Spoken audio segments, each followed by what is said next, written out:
My name's Amina Hussein. And where do you live? I live in Robert Lewis House, which is just a minute away from here. When did you move in? I moved almost 2 years ago. I moved over from Manchester. Okay. Yeah. And so during that time that you've been here, have you experienced problems with the management of the estate? Yeah, to be fair, the very first thing I experienced was the heating and hot water problem. So at Robert Lewis House, we have L&Q Energy who provide the heating system. I've noticed that the hot water in the bath was never hot enough to have a bath. I did complain several times, and they tried their best to come and fix it, but it didn't really improve. I do find L&Q to be helpful. Like if you complain, straight away you get logged and you get a number and you get a text and they do come out.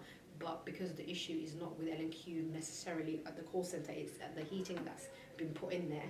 It's never hot enough, and I still pay a hell of a lot more than I've ever paid anywhere else that I've lived for a system that I can't even change. So I'm stuck with it. I can't change, and I can't go to a different provider. I have to stay with L&Q Energy, and that's not fair. Okay. And also the second thing I found was parking. I couldn't find, there was no space for parking downstairs where in the underground car parks. I had to wait a while to get a parking space on top, but when I did get a space, people were always parked in that bay, so visitors would come. They're not supposed to park in numbered bays, but people constantly park in my bay, constantly, and that was my call to action to say I can't come home every day after work. I work different shifts as a care worker, and I've noticed people were always in my bay. So that's when I came to the resident meeting and I said, is there anything I can do? And that's how my world opened to the resident association, becoming a committee member and helping the resident association as much as I can, and starting a WhatsApp group for Robert Lewis House that we will have a better voice if we're a united team kind of thing. And I always try to look at it that way. The resident association wrote a couple of letters for me, and they tried to they explained to me who the estate manager was, and who everything was. Before that, I never knew who was who, what was what. It's just that you just move into a new area and you don't know what's what. I found the area to be a bit quiet.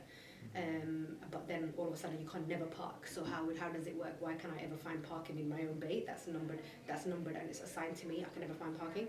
So that was my second issue that I found with the area. So was it not clear who was responsible for residents? No, never. It was nothing.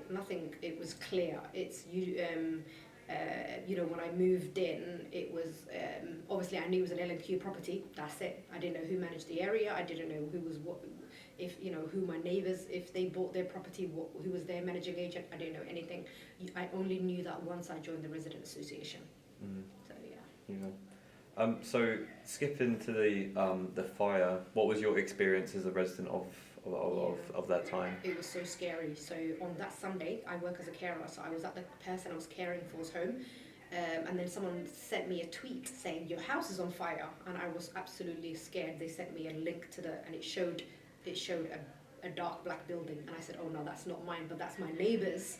Quickly got in the car. It took me a 15-minute drive. Came, and me and my son, we saw the flames, and my son knew that building was his best friend at school. He's in year 8. His best friend was living on the first floor, so he was scared that that's his friend's house. He could have died.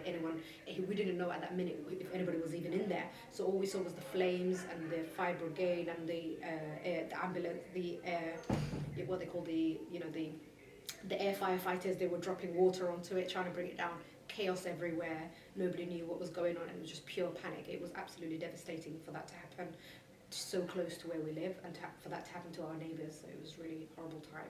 I couldn't sleep months and months and months. My son couldn't sleep for months and months and months. And we kept having dreams about Grenfell, how that amount of people lost their lives. But now it's our neighbours lost everything. So it was very devastating. So I guess in terms of safety, do you feel safe living here? No, because now that we know what the AMC or whatever that product is, that's cladding that was made of, I feel like there were shortcuts made, because if people, the residents, definitely, I found out that the residents complained and said, this is a flammable, this is not the right, and nobody listened. And then the fire happened, and now we're finding out that it's absolutely not from treated firewood. It literally accelerated to a fire to another level, and that could have been fatalities in there. So if people know that these, it's not something that it's not a safe material to use, I don't think corners should be cut. That should never be put on any, whether it's an office or whether it's a home. It shouldn't be put on nothing at all. So I don't feel safe living here, knowing that that's my neighbours. For me, I live in a property where there is no cladding, but the balconies are, the bottom of it is cladded wooden cladding. So I don't know if it's the same type of wood or anything. But I have asked the resident association if they can look into that, because I don't think any of my neighbours feel safe, and I definitely don't feel safe until those things are removed and we can get to normality. And hopefully everybody just build their life back up. Has anyone kind of come forward and like kind of said that we are responsible, we're going to try and make sure this doesn't happen again? No. It took the residents fighting, it took the association fighting, it took a collective organising of meetings, it took all of that to take to the managing agents and to take it to the council and all the people, the leaders, everybody that was involved, cabinet ministers. It took people to say this is not right.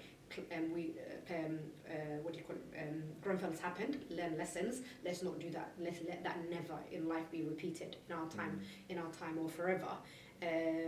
So it's something that had to be asked for and requested and screamed about and shouted about, for it to now, how many is it, a year, almost coming up to a year, to be for them to say we will remove it. But that's brilliant as well at the same time, because that's a big win, and they've also agreed to remove it from some houses as well, hopefully in the future. So it should make our estate safer.